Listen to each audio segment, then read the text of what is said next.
Dalam kaitannya dengan kepentingan pengangkatan CASN dan P3K, saya tetap berpandangan bahwa Presiden harus mengutamakan nasib 2,3 juta rakyat Indonesia yang bergantung pada pengangkatan dari hasil seleksi CASN dan P3K yang sudah dilakukan tahun 2024. Kebijakan penundaan akibat efisiensi itu sesungguhnya tidak pro rakyat, dan kebijakan itu tidak mencerminkan bahwa Presiden adalah Presiden yang peduli pada nasib rakyat.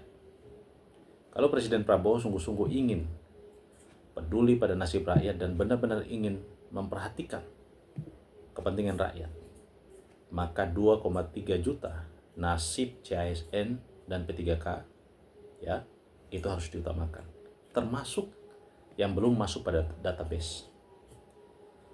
Proyek hilirisasi yang direncanakan didanai oleh Danatara dengan rencana anggaran menghabiskan hampir 400 triliun lebih yang diajukan oleh Kementerian SDM kepada Danatara. Ini sebagian berasal dari anggaran yang diefisiensi dalam APBN yang kemudian diserahkan kepada Danatara, termasuk dividen BUMN. Padahal Presiden bisa berpikir secara jernih, secara objektif, bahwa hal mana yang paling prioritas terkait dengan kebutuhan rakyat hari ini. Kebutuhan rakyat hari ini adalah soal makan sehari-hari. Dan mereka dapat dari mana? Dapat dari ketika mereka punya pekerjaan. Nah, kalau mereka punya pekerjaan, tentu saja itu akan membantu kehidupan mereka sehari-hari. Dan bisa dibayangkan 2,3 juta. Kalau satu kepala keluarga di dalamnya ada 5 orang, dia bisa membantu memberi makan 5 orang. Walaupun gaji seadanya.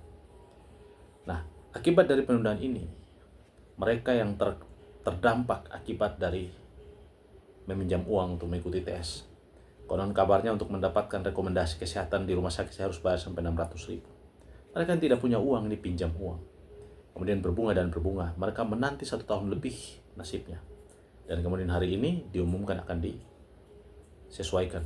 Bahasa kasarnya lah ditunda, diumumkan tahun depan, 2 tahun kemudian. Ada yang 1 tahun kemudian dan ada yang 2 tahun kemudian. Ini artinya pidato-pidato Presiden itu adalah omon-omon. Presiden Prabowo harus sungguh-sungguh membuktikan kepada rakyat bahwa pidatonya itu tidak omon-omon. Bahwa pidato Presiden itu sungguh-sungguh ingin menunjukkan kepada rakyat Indonesia bahwa nasib rakyat adalah hal yang utama.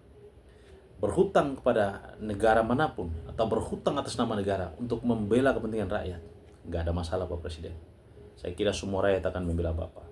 Tetapi kalau Bapak berhutang untuk membiayai proyek-proyek strategis nasional yang ujung-ujungnya hanya menguntungkan pejabat-pejabat di lingkaran kekuasaan, pejabat-pejabat di lingkaran proyek itu, maka itu sesungguhnya menjadi beban negara, Pak. Rakyat harus diprioritaskan, Pak. Kalau perlu APBN itu diprioritaskan, Pak, untuk 2,3 juta dan ASN-ASN yang lain yang ada, Pak. Prioritaskan untuk perbaikan nasibnya, Pak. Perbaikan gajinya, Pak.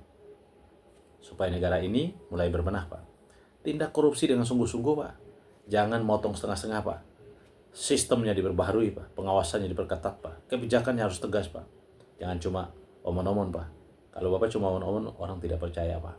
Tunjukkan kepada rakyat bahwa yang Bapak sampaikan, yang Bapak uraikan dalam pidato Bapak sebagai Presiden di hadapan MPR, itu semua benar adanya, Pak.